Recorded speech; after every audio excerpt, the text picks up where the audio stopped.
Zerg. Can he overcome this match, though? He is. Master, SK Telecom T1 Su. Tasteless. There's little tiny crabs on this map. They're so cute. In the upper left, we have our Protoss player, the world champion from last year. He is.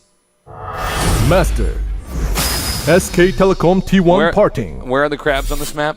Look at this little guy. Oh, and it's called a crab beetle, too. Yeah. Isn't that cute? Mm. Pick a side. Which one are you, a crab or a beetle? So this is our first time casting on this map. Yeah. We, of course, have not seen, or rather, we've seen, but we haven't played on this map. It has not been used before. This is its first time in a competitive match. So we're going to be learning this map a little bit along with you guys, and we'll see. We'll try to speculate as best we can, but again, new maps require new strategies, and these guys are going to be the ones to show us that here today. That's right. Well, it looks like we're going to have a gateway opener there, Tasteless. Yeah.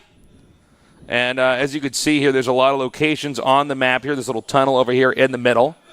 This map is a little bit similar architecturally to Belshire, in the fact that it is a one-on-one map. And the longer the game goes on, the more you're going to be expanding towards your opponent, which can make things quite difficult. Mm-hmm.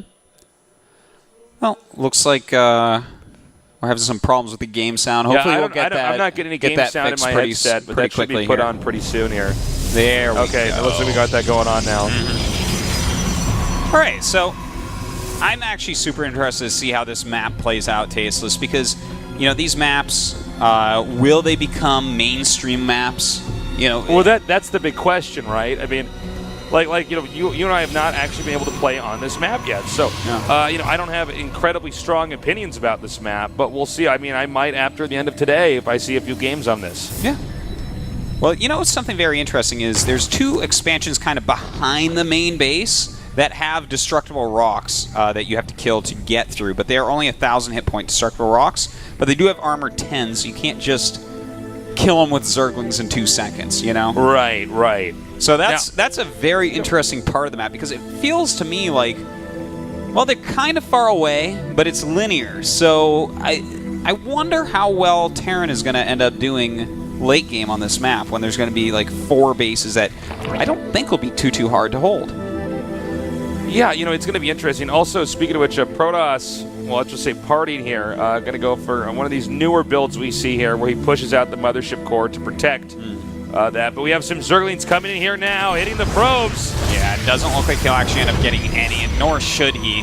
Partying, of course, with a very solid build here. And he probably already knows that there's a Nexus behind. Oh, and yeah. In fact, look at this. Su actually expanding up the side of the map as opposed to anything behind him. Well, you know, if he can secure that third base that he's taking in the middle right part of the mini-map here. Fourth base at least is free. Yeah, I know exactly. The fourth base might be harder, but... But, you know, I mean, if he's got a fourth base up, he probably has the capital to try to defend with a fifth. It's the fourth base that's probably the trickiest for Zerg to get up.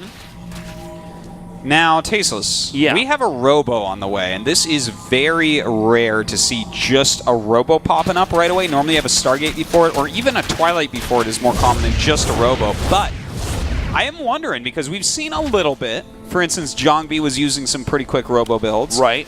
Using Immortals and then a Warp Prism. For specifically parting, though, I'm trying to figure out, is he planning on just going Immortals from this? Because it is so quick. Well, I mean, if he were to go for Immortals, this would be very similar to the strat that he used to win last year in the World Championships. Yeah, exactly. So maybe we'll see a revisitation of that style of play. You know, it's hard to say because this is one of the newer ways for Protoss to play, and it seems like there's still a lot of avenues to where they take the game. Certainly. Once you get the expansion up and running, it seems like there's actually a lot of things Protoss can do. Yeah. You know, we just saw a moment ago the mothership core just hanging out over the destructible rocks, and that's going to prevent him from really killing them. And if he, you know, all-ins killing those rocks, sends a ton of lings and or roaches, then, you know, Parting's going to know about it ahead of time. So nice placement there on the mothership core. We did see an Immortal being made there. And he is making more sentries, so we may very well see the Immortal Sentry push, a variation of it. It looks like from it. what he won, he conquered the world with last year. Yeah, and he literally did conquer the world with specifically that build. Won so many matches, known as the Soul Train to a lot of the Foreigner fans. Just he was the only one that was able to do it at that level too. Well, you'd watch other people do it. I mean, as you guys can see with the clock here at the bottom left side of the screen, for how long the game's been going on. When people tried to copy the opener that Parting would do, they'd be behind by sometimes 30 seconds to a minute. Yeah, other pro absolutely. gamers. So, you know, he's very good at making this just airtight, not missing a single beat here. Well, I think I see what he's doing, Tasteless. This is a very modified version of it because he doesn't have a forge at all, and he's adding his gateways at this moment. I think this is just going to be a really, really fast Immortal push. And well, you know, he's making a War Prism now. He had, what, 2 Immortals out, Two right? Immortals, yeah. 2 Immortals out. Now, this actually might kill the Zerg because the Zerg has 2 points of interest that he has to defend, the third base and the second. And, you know, the problem with for Zerg is if they get static defense, even though spine crawlers can move, they can't move and attack. So if he gets static defense like spine crawlers, then there's 2 places he has to defend. That is very right, Tasteless. Well, the War Prism is out. He's moving across the map, but there are a lot of units being produced for Sue right now. He's about to have Zergling speed, and he already has 25 of those out. So Parting does have to be careful. He can't be caught in the middle, or he'll have to waste too many force fields. All right, he's moving out now. And as you said, Artos, I'm going to echo that. He actually needs to be very careful with his force fields. He does not have a ton of sentries here if he wastes any of these. All right, the first ones are up. Ooh, and that was an example of kind of a bungled force field there. A little bit, yeah. Slight miss there, but it looks like he's going to get that upgrade, which is pretty nice. The thing is, he's got to do more than just kill an upgrade with this push, Tasteless. He's put a lot of money into it. Well, this is actually working out so far. He's able to zone out all these units. He's actually warping in a second round. The War Prism's not being used, which is a bit alarming, but it looks like he's again zoned out most of these important units right now. The Roach is still in the back now. Drones coming down.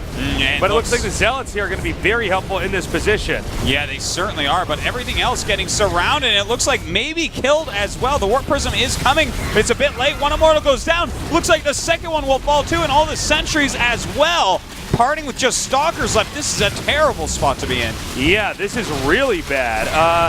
And now he's going to be driven all the way back to his base. You know, I got to go back and point out that Warp Prism that was not really being used in that battle. He had stuff being warped in from the back, which is really not the point. Yeah. The point of the Warp Prism is that you can warp it right in the middle of the battle. You can even warp in Zealots to block off the Stalkers so they can't get hit with Lings, you know? You know, it was kind of an interesting push because there wasn't much targeting. I don't even know if he actually has enough to stop all these Roaches, man. This is going to be a pretty tricky one, and with that force field not connecting. Well, actually, you're completely right. He doesn't have can a just get single the pylon and actually unpower the gateways. Oh, God. How painful would that be? He needs a Tasteless pile in there. He put a force field over to the right. What was that? GG. Well, I don't know what that force field I think that was like basically dropping a mule when you lost, just putting it forward.